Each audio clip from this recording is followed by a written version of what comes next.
వదినా, పెద్దన్నయ్యలో సడన్ గా ఇంత మార్పేంటి వదినా? ఆ రాక్షసుడి నుంచి ఒక ఆడపిల్ల జీవితం నాశనం కాకుండా నువ్వు కాపాడి తీసుకొచ్చినా కూడా ఏ చలనం లేకుండా మౌనంగా ఉన్నాడేంటి?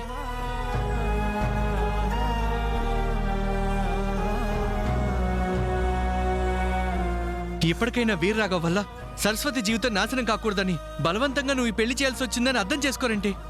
ఇప్పుడైనా నిన్ను లోపలికి రమ్మని పిలవచ్చు కదా వదినా. నాని, సీత విషయంలో రాముణ్ణి లోకం తప్పు పట్టిందేమో కానీ తమ్ముళ్ళని కాదు. అలాగే మీ అన్నయ్యని ఎవరైనా అపార్థం చేసుకోవచ్చు కానీ మనం అపార్థం చేసుకోకూడదు. ఆయన మౌనం వెనుక చెప్పుకోలేని బాధ ఉంది. నన్ను ఇంట్లోకి పిలవకపోవడం వెనుక మీ అన్నయ్య పెద్దరికం ఉంది. నా మీద అభిమానంతో మీరు ఆలోచిస్తున్నారు కాబట్టి మీ అన్నయ్య మారారని మీకు అనిపిస్తుంది. ఒక్కసారి ఆయన వైపు నుంచి ఆలోచించి చూడండి. గొప్ప మనుషులు ఎప్పటికీ మారరని అర్థం అవుతుంది. నువ్వెంత సర్ది చెప్పినా అన్నయ్య నీ పట్ల మూర్ఖంగానే ఉంటున్నాడు వదినా. నా పెళ్లికి ముందు అన్నయ్య నిన్నెంత మంచిగా చూసుకునేవాడు. నువ్వు చేసిన ప్రతి పని సమర్థించాడు. మేమెప్పుడైనా నిన్ను అపార్థం చేసుకుంటే మీ వదిన ఏం చేసినా దాని వెనుక ఏదో ఒక బలమైన కారణం ఉంటుందని మమ్మల్ని మందలించేవాడు. ఇంటి బాధ్యత అంతా నీకు అప్పగించి ప్రతి చిన్న విషయానికి అన్నయ్య నీ మీదే ఆధారపడ్డాడు వదినా. ఒక్క మాటలో చెప్పాలంటే పెద్దన్నయ్య నిన్ను దేవతలా గుండెల్లో పెట్టుకున్నాడు. అలాంటి అన్నయ్య కేవలం మా పెళ్లి వల్లే నిన్ను దూరం పెట్టడం, నీ బాధను అర్థం చేసుకోలేకపోవడం మేము జీర్ణించుకోలేకపోతున్నాం వదినా.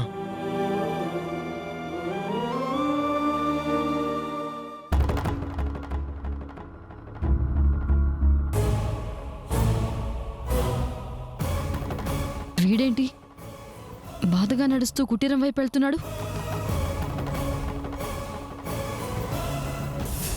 అవునదినా, భార్యాభర్తలు అన్నాక చిన్న చిన్న గొడవలు మాట పట్టింపులు రావడం సహజం అంటారు.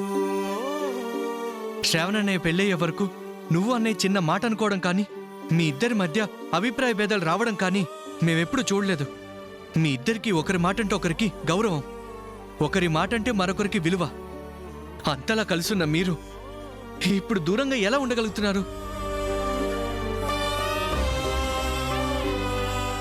నువ్వే తప్పు చేయవని నమ్మే పెద్దన్నయ్య వీళ్ల పెళ్లి విషయంలో మాత్రం తప్పు చేసావని ఎందుకంత మొండిగా ఉన్నాడు? మా ఇద్దరి మధ్య అభిప్రాయ భేదాలు తప్ప మేమిద్దరం ఆలోచించేది ఒక ఆడపిల్ల జీవితం బావుండాలనే నాని.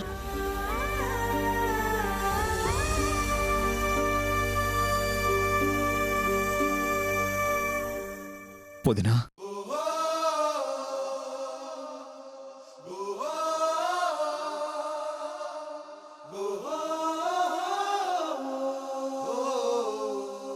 శంకర్,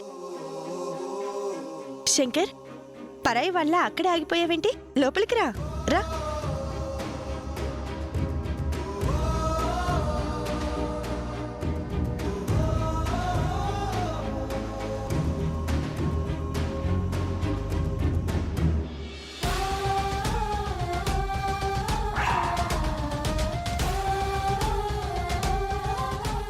నన్ను క్షమించు వదినా.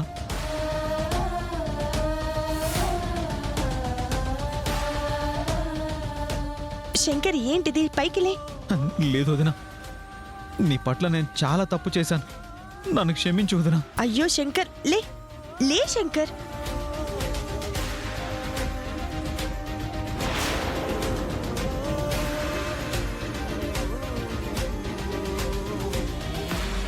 నేనెందుకు వదినా నీ విషయంలో ఇంత వివేకం కోల్పోయి ప్రవర్తించాను? నాకంటే చిన్నవాళ్ళైన శ్రవణ్ నానిలా అర్థం చేసుకున్నంత కూడా నేను నిన్ను అర్థం చేసుకోలేకపోయాను.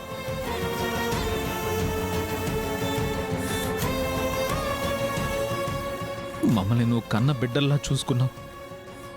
బిడ్డలు తప్పు చేస్తారేమో కానీ తల్లి తప్పు చేయదు అని నేనెందుకు తెలుసుకోలేకపోయాను వదినా?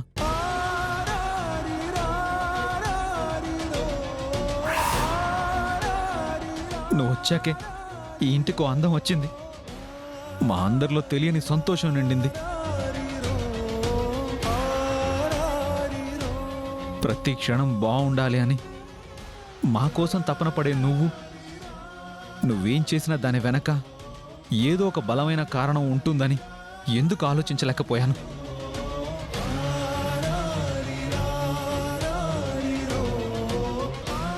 ఎంతసేపు నీ వల్ల అన్నయ్య అవమానాల పాలయ్యాడని మూర్ఖంగా ఉన్నానే తప్ప వీరరాఘవ్ వల్ల సరస్వతి జీవితం నాశనం కాకూడదని, నా తమ్ముడితో బలవంతంగా పెళ్లి చేశావని నేనెందుకు గ్రహించలేకపోయాను?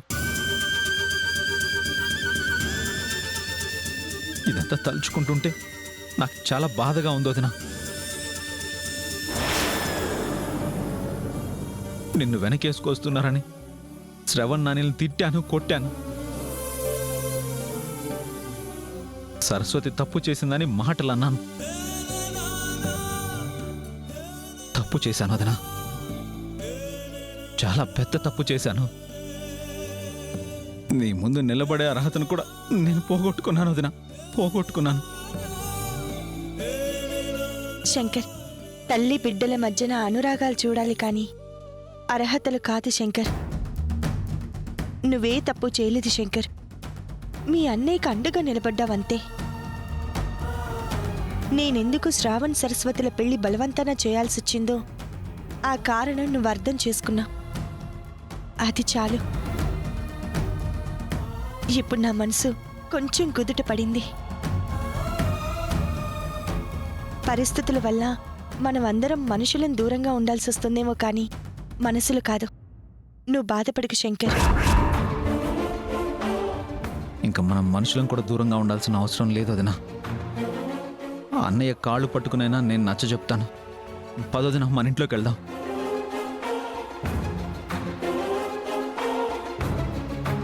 రే మారుతి నాని, చూస్తారంట్రా, సామాన్లన్నీ తీసుకురండి. అలాగే అన్నయ్య. వదినా, పదండి వెళ్దాం.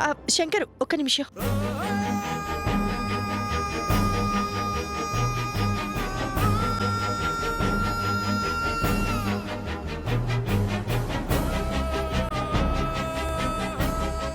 ఓర్నాయనో, ప్రతిపక్ష పార్టీ లీడర్స్ అందరూ రూలింగ్ పార్టీలోకి వెళ్ళినట్టు ఒక్కొక్కరు అలా సీత వైపు వెళ్తున్నారేంటి?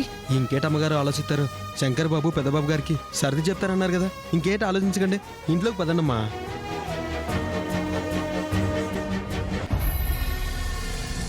నేనిప్పుడు రాలేను శంకర్.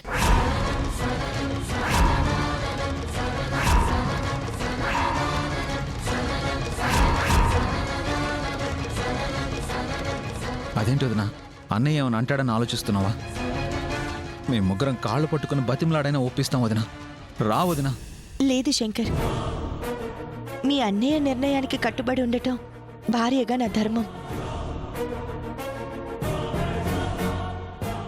శ్రావణ్ సరస్వతులు మనస్ఫూర్తిగా ఒకటయ్యే వరకు నాకు ఆ ఇంట్లో స్థానం లేదని మీ అన్నయ్య నాకు ఆజ్ఞ వేశారు.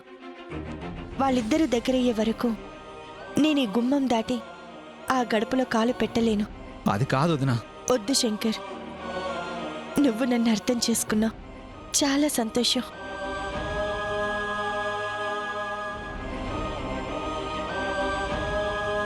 తొందరలోనే తప్పకుండా సరస్వతి శ్రావణ్లు కలిసిపోతారు. అప్పుడు మీ అన్నయ్య నన్ను పిలుస్తారు. అలా నేను ఇంట్లోకి వస్తేనే ఎవరూ మన కుటుంబం వైపు వేలెత్తి చూపించరు. అలాంటిదేం ఉండదు వదినా, ముందు ఇంట్లోకి వెళ్దాం రా. వద్దు శంకర్, మీ అన్నయ్యకి ఇప్పటి వరకు నువ్వే తోడుగా ఉన్నావు. అందుకే ఆయన ఒంటరితనంగా ఫీల్ కాలేదు. అన్ని సర్దుకునే వరకు ఇక ముందు కూడా నువ్వే ఆయనకు అండగా ఉండాలి.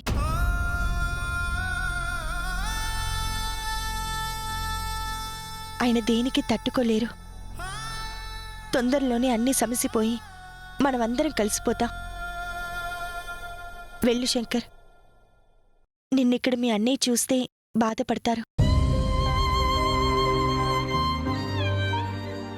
శ్రవణ్ నాని, సారీ రా. నా మూర్ఖత్వంతో మిమ్మల్ని కూడా బాధ పెట్టాను. నువ్వు మాకు సారీ చెప్పడం ఏంటన్నయ్య? మమ్మల్ని అనే హక్కు నీకే ఉందన్నయ్య. శంకర్, జరిగినవన్నీ మనసులోంచి తీసేసి ప్రశాంతంగా ఉండు. వెళ్ళు శంకర్. సరే వదినా.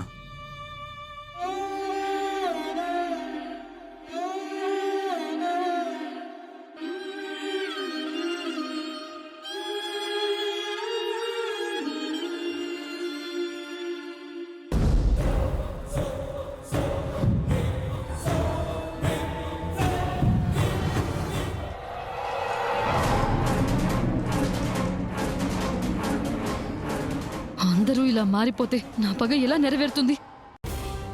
ఆ వీర్ రాఘవ గడి వల్ల అంతా నాశనమైపోయింది. మారిన వీళ్లను మళ్ళీ నా వైపుకి ఎలా తెచ్చుకోవాలి? అందరూ కలిసిపోకుండా ఏం చేయాలి?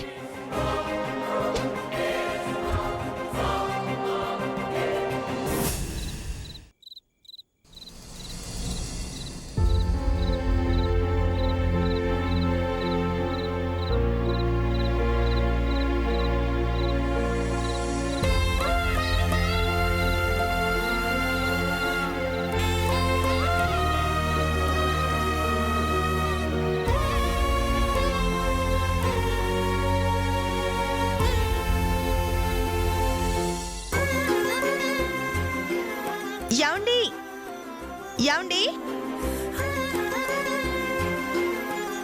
యాండి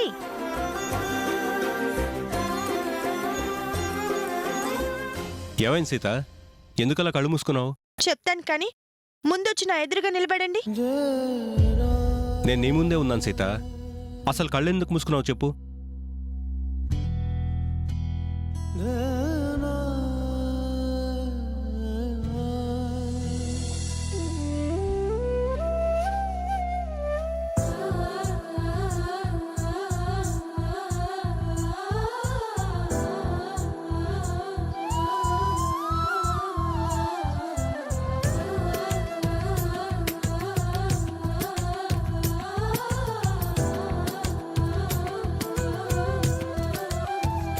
ఏంటి సీత ఇదంతా? ఇప్పుడైనా చెప్పు. నేను నెలవంకం చూశానండి. అయితే అయితే అంటారేంటండి? నెలవంకం చూడగానే పెళ్ళైన ఆడపిల్లైతే భర్తని, పెళ్లి కాని వాళ్ళైతే ఇష్టమైన వాళ్ళని చూస్తే వాళ్ళ జీవితంలో ఎప్పుడూ వెన్నెలంత హాయిగా ఉంటుందంట.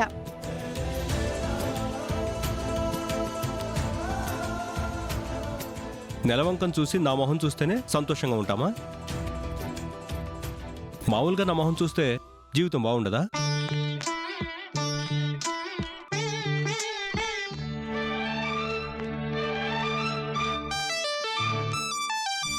జానకి కలగనలేదు రాముని సతి కాగలనని ఏనాడు. రాముడు అనుకోలేదు జానకి పతి కాగలనని ఆనాడు. నేను ఏ జన్మలో ఎంత పుణ్యం చేసుకుంటే ఈ జన్మలో మీరు నాకు భర్తగా దొరుకుంటారు. మిమ్మల్ని చూడకుండా ఒక్క క్షణమైనా ఉండగలనా?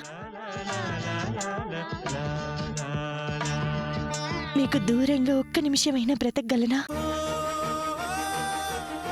ఆ నెలవంక నెలకొక్కసారి కనిపిస్తుందండి.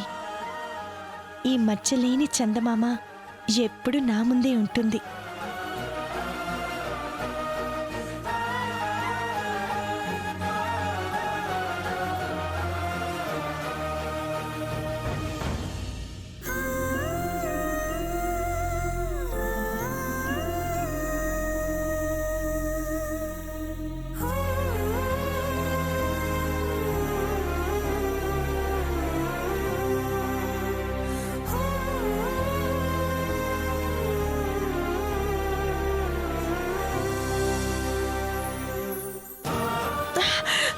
అయ్యో, నెలవంక చూసేశాను. ఆయనేమో ఎదురుగా లేరు. ఇప్పుడెలా?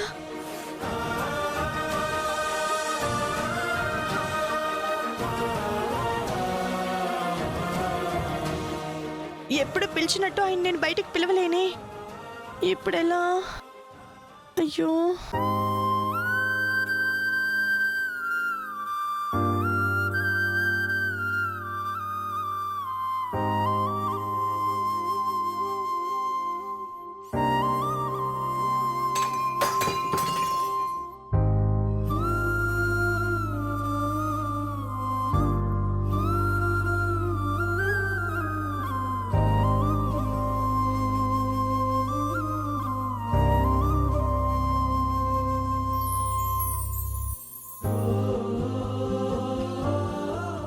నెలవంకను చూసిన ప్రతిసారి డైరెక్ట్గా మీ వంక చూసేదాన్ని. ఈసారి అదృష్టం లేక ఫోటోలో మీ మొహాన్ని చూసి సరిపెట్టుకోవాల్సి వస్తుంది.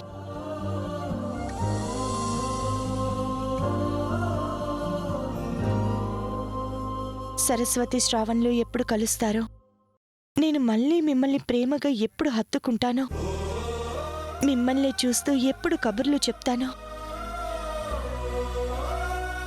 మీరు నా కళ్ళల్లోకి చూస్తూ చిరునవ్వులు చిందిస్తుంటే ఎప్పుడు మురిసిపోతానోనండి.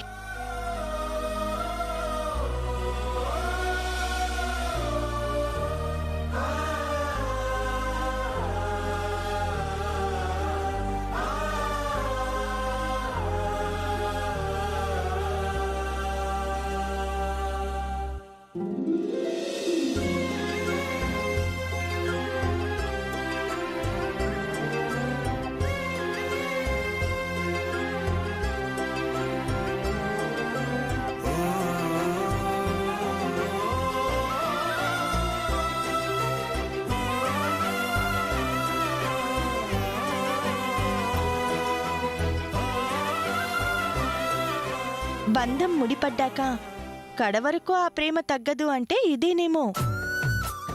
చాటుగా చూస్తూ అయినా నా మీదున్న ఇష్టాన్ని చాటి చూపుకుంటున్నారు శ్రీవారు. నిన్నెవరు చూశారు? నేను మామూలుగానే బయటకు వచ్చాను. బయటికి చెప్పకపోతే మాత్రం మీ మనసేంటో నాకు తెలీదా? ఏం తెలుసు నీకు? హా? మీ గాంభీర్యం మీ పెద్దరికానికి కానీ నా మీద మీకున్న ప్రేమకి కాదని తెలుసండి. మీరు లేకుండా నేను అస్సలు ఉండలేనని మీ మంచి మనసుకి తెలుసు. అదేం లేదు.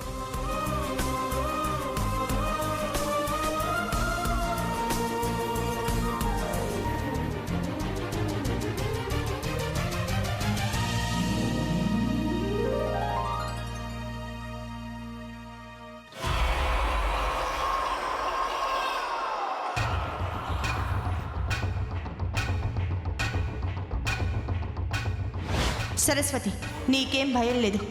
వీడు నిన్నేం చేయలేడు.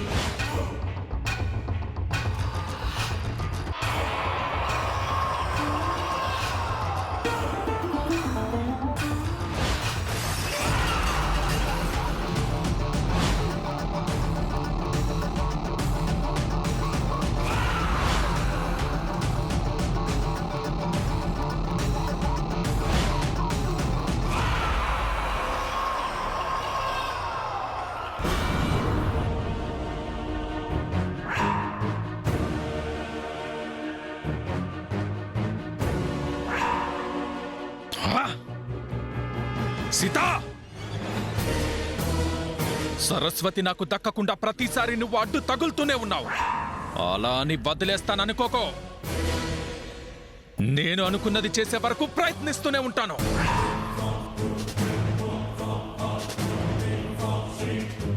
ఏం చేస్తే సరస్వతి నాకు సొంతమై నా కాలి కింద చెప్పులా పడి ఉంటుంది?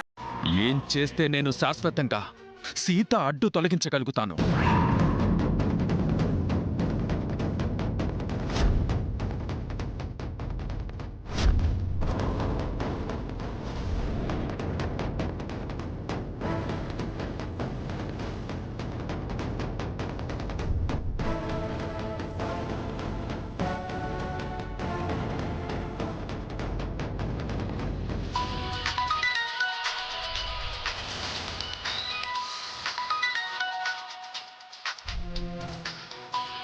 వీడు ఫోన్ చేస్తున్నాడేంటి? అసలు వీడి తొందరపాటు వల్లే నా ప్లాన్స్ అన్నీ పాడైపోయాయి. వీడి ఆవేశం వల్లే నేను దూరం చేసిన సరస్వతి, శ్రావణ్, శంకర్లు కూడా మళ్ళీ సీత దగ్గరికి చేరువవుతున్నారు. నా పగకి అడ్డు తగులుతున్న వీడితో నాకేంటి పని?